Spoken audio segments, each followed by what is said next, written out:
what samurai movies are you familiar with? I showed off the Seven Samurai. Obviously, this is like the most famous one. Yeah.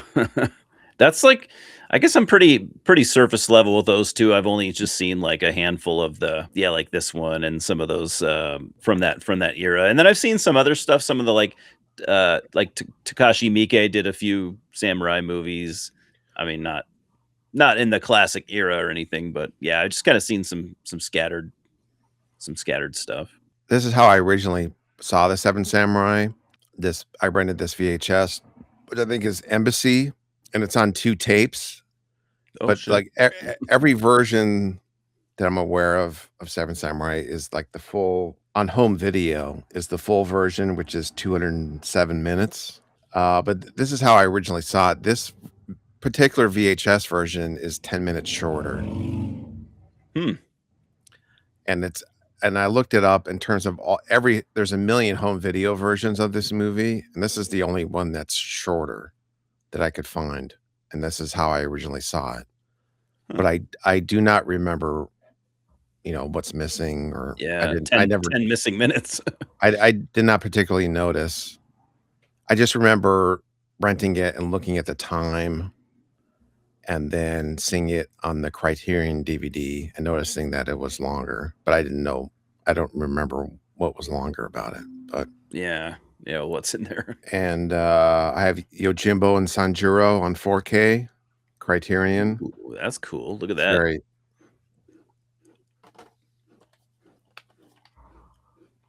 Ooh. there you go. Ooh. Yeah, I haven't Like seen that. those either. I'm aware of them, but I haven't seen them. I haven't seen all the well, I haven't even seen a fraction of the Kurosawa stuff yet, but I mean, he did tons of movies. yeah, Yeah, working. so Yojimbo was illegally remade as Fistful of Dollars, and then Sergio Leone got sued by Akira Kurosawa, and I think Kurosawa got, a percentage of the gross of Fistful of Dollars, Oh, okay. which is probably pretty good, Yeah. and basically, it's like these 2 competing sleazy businessmen in a small town. uh, Toshiro Mifune is a ronin, which is like a samurai without a master, and then Yojimbo means bodyguard. So these 2 competing businessmen hire Mifune as Yojimbo as their bodyguard, and then so he's basically hired by competing groups. So then he goes after both groups, and then basically like sets a gang war into motion, and then collapses the entire economy of the town. That's how Uh, you but do just it. but just like this sort of anti-hero thing where he's just gonna take from the good, or they're both bad guys, I guess, but rather than side with one, he's just gonna take money from both of them Just have them both kill each and other. and and fuck them both. Yeah. Um, Smart guy. but I will say, compared to Fistful of Dollars, I like how Yojimbo, it is sort of like it's sort of one guy comes in to line his own pockets. He sort of collapses the entire economy, Yeah. and, it sort of to me has this message of, like, don't be a corrupt businessman, because then this other corrupt person that's just as corrupt can just fuck you over, kinda Yeah. thing. Oh, yeah. That and so that makes it kinda different from Fistful of Dollars to me. Okay. Yeah, I could see that. I always loved the parallels between, like, old westerns and old samurai movies and stuff. Oh, they always inspired each other well, I guess it was more the westerns stealing from, samurai movies. Yeah, they kinda just went back and forth. Like, Seven Samurai was remade as, um, Magnificent Seven, and then they redid Magnificent Seven. Zack Snyder did those 2 movies. What the fuck were they called? Where they were ripping off Seven Samurai Oh, Zack Snyder did? I must be drawing a blank. for Netflix. Oh, I okay, yeah, actually I didn't watched see them. those. Oh, okay. I think I know what you mean. Oh, Rebel Moon. Rebel Moon, okay, yeah. So that Yeah, was okay. basically they're more or less a rip off of Seven Samurai. Okay, I heard that. But sort of the samurai was sort of the comparison would be like the gunman for hire in a western. Yeah. It Uh, crosses over real well into a Western movie. exactly, and there's a lot of cases where Japanese directors were influenced by westerns, or somebody making a western was influenced by Kurosawa. Yeah, it's It cool. sort of they just kept influencing each other. Yeah. Not Justice League, the Rebel Moon Justice bullshit, League. and Star Wars. Yeah, that's true. Star Wars for Um, sure. so the first Star Wars was heavily influenced by The Hidden Fortress, Yeah, Hidden Fortress. and Toshiro Mifune also plays a samurai in that movie. I don't have a copy of it though. I actually have it somewhere. Hidden Fortress, yeah. Oh, and then I was gonna say the Sanjuro is the sequel, and and it has more of a normal plot to it, where he comes in and helps these young samurai in a village. They have like these corrupt elders that are in charge, and he helps them take him out. But in that one, he's more of a hero, and in the first one, he's like the anti-hero. Yeah. So the second one is more of a normal samurai movie that you might expect. This is one, I think it's on Blu-ray from Criterion, but I just have it on VHS. This is Gate of Hell. Oh, that's cool. This one, best foreign film at the Oscars, and best costumes. So this was, I think, 1953. Wow. This is more like a samurai tragic love story. She's a decoy of the princess, and then there's a war, and then she escapes. Anyways, he's tasked with protecting her from this army that's invading the palace, and then he falls in love with her, but she's married. So it's just like this tragic love story. But it has like really amazing color cinematography. You can tell even on VHS, Wow. like the movie, you can tell like this movie looks amazing. Yeah. So Won the award. it has nothing to do with Gates of Hell, the Lucio Fulci movie. There's no there's no gate of hell that opens. I was gonna say I was hoping, but I didn't think that that's what it was gonna do. I was like, It's "Oh, there's gonna be actually a cool horror part," but no. they reference the gate of hell is actually an archway where the um the general of the invading army, when he kills a soldier, he decapitates them and sticks their head on top of the archway, That's brutal. and that's called the gate of hell. There's a bunch of severed heads, but you never see anything. Yeah. They just like, because this is the early 50s, they just Yeah. point and go, "Look at those severed heads up there. That's fucked up." Yeah. Not That's not an actual quote. What the fuck? um, but there is like a thing where, and there's really only like one. Oh, there's just really like a couple of fight things, but there's one where the samurai slices a guy's face open and blood comes out, which is Yeah, like for the pretty yeah, crazy for the for early the time. 50s. Yeah, yeah. And then the in San it's sort of a spoiler, but in Sanjuro, there's a famous thing where a guy gets sliced, and there's a just a fountain of blood shoots out. It's Just almost from like just from a cut? it's no, it's he gets sliced open, and then there's Oh, just a okay. fucking fountain of blood shoots out, and it's like almost like a Takashi Miike thing, Yeah. but it's a movie from 1962. Wow. That So, so that was setting the precedent, though. yeah, That people were watching. yeah, Like, "I'm gonna do that too. That's awesome. I want a blood fountain in my movie." yeah. And then, this is my favorite samurai series of all time is Lone Wolf and Cub, Yeah. I need to get some of those. and this is the Criterion Blu-ray set. There were 6 movies. There was later another movie that that was a different production, I think in the '90s, These are Wow. all from the early '70s, and there was also a Japanese TV show. And then also there's like a if you open the box, there's a cool thing, secret plans in the Ooh, box, weird. and it has the actual baby cart plans. That's so cool. That's So awesome. it's basically a disgraced samurai is like roaming the land looking for work, and he has a 3-year-old in his cart, but the 3-year-old is as much of a killing badass as he is. And like there's like his cart has all these like weapons and stuff. It's like, a knife will shoot out and hit a guy from the cart. Like it's That's so awesome. awesome. Yeah. And then the 6 movies, they flow like a TV show. So it feels like one story, like it's like a season of a TV show.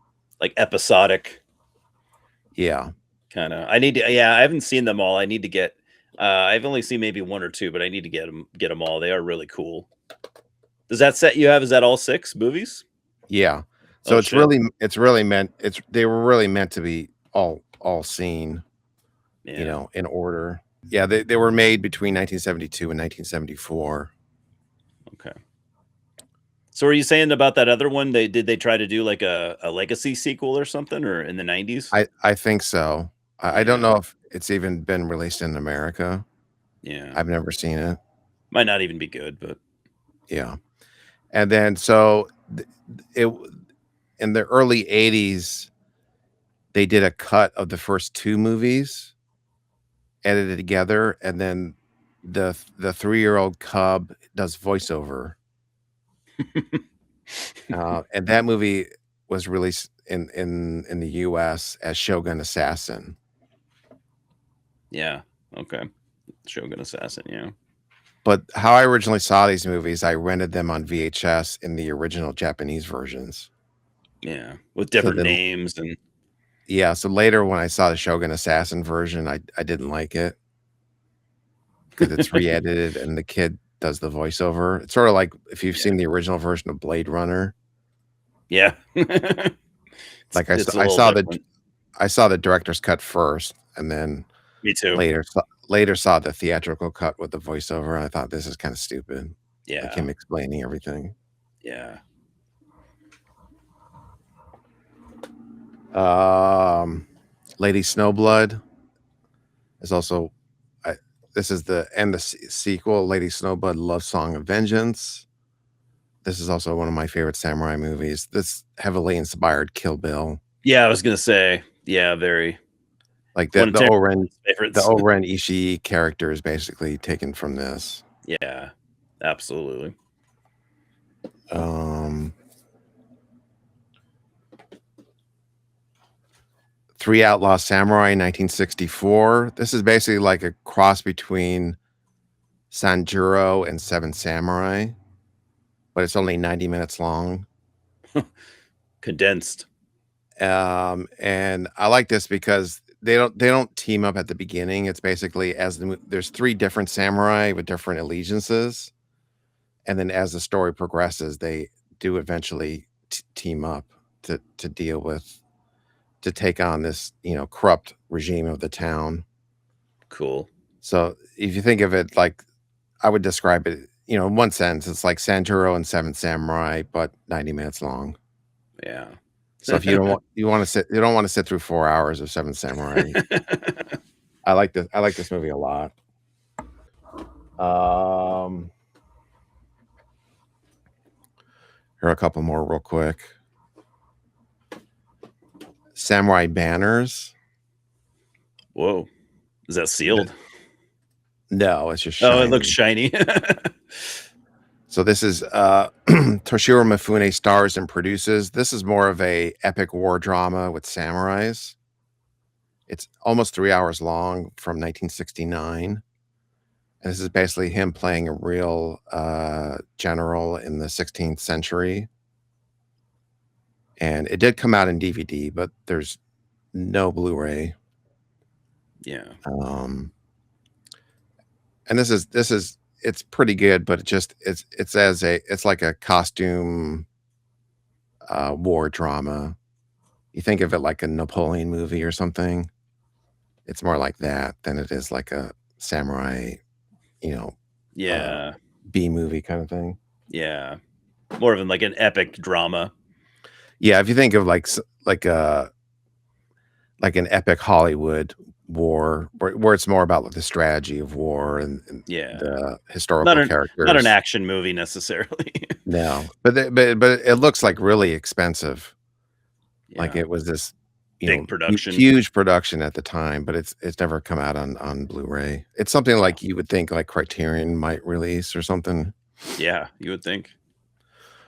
And this is a really interesting one that it was released on DVD, but it's out of print and there's no Blu-ray. And this is Incident at Blood Pass.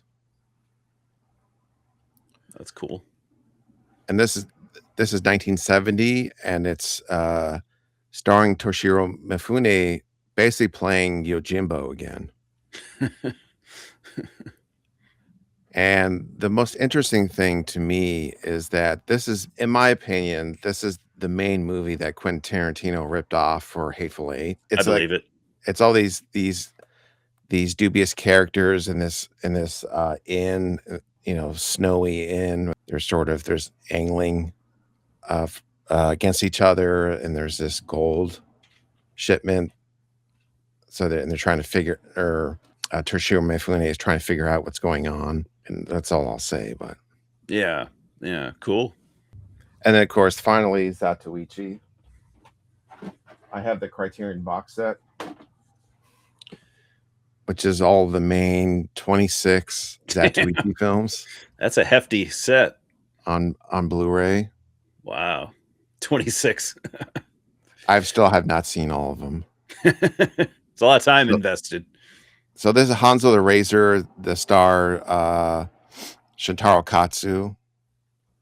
He played Zatoichi, so he was famous in Japan for playing Zatoichi, and that's obviously Zatoichi the Blind Swordsman. Um, oh, I almost dropped it. Like, look at this shit. Damn. And it has the book. It comes with the book. You get lost in that thing. That's him. And then also there's a one of the sequels is called Zatoichi Meets Yojimbo. Oh wow. So that's actually the fourth Yojimbo movie. Or Little maybe it was crossover or action. maybe the third one. Point being that there's two like unofficial sequels to Yojimbo and Sanjuro, which are Incident at Blood Pass and Zatoichi Meets Yojimbo, I like that crossover stuff. that people are not really aware of, that there's actually the characters in 4 movies.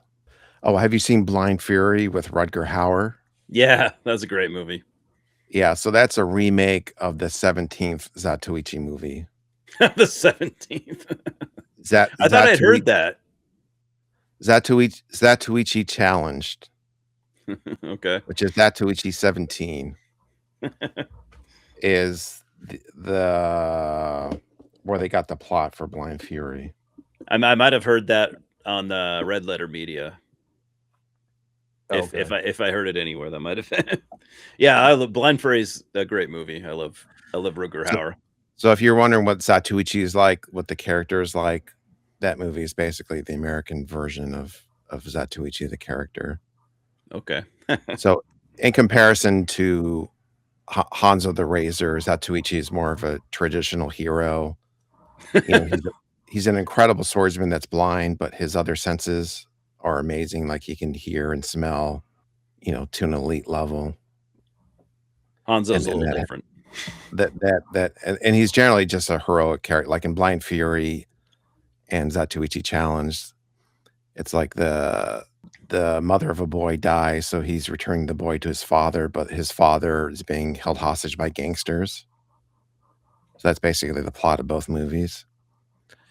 And in the Zatoichi movie, he's a pottery maker, and then the yakuza is holding him hostage and forcing him to make erotic pottery. So he's like forcing to illegally draw boobs on pottery. That's the evil Yakuza plot. And the guy that's the head Yakuza guy, his name is Boss Gonzo. Guns. Boss Gonzo. That's perfect. Yeah, so I still need to watch all of these movies. And there's Yeah. later other Zatoichi movies, the Takeshi Kitano remake, and then a TV series. You know, it's been done to Wow. death. That leads us to our movie, which is the second Hanzo the Razor movie, Hanzo the Razor the Snare. Where do I have it? Which I have on Laserdisc. Because I'm better than everyone else. Look at that. Jeez. Can't believe you found that. This is the first movie, Sword of Justice. And the third movie, Who's Got the Gold? Look at that one. Yeah, so how would you describe this character? I have my own way of describing him, but Oh my gosh. he's sort of like he is like a dirty cop, detective samurai that doesn't want to play by the rules and is like makes fun of his superiors, like yells at his superiors, and his superiors are like, Hanzo, you need to get in line and play by the book.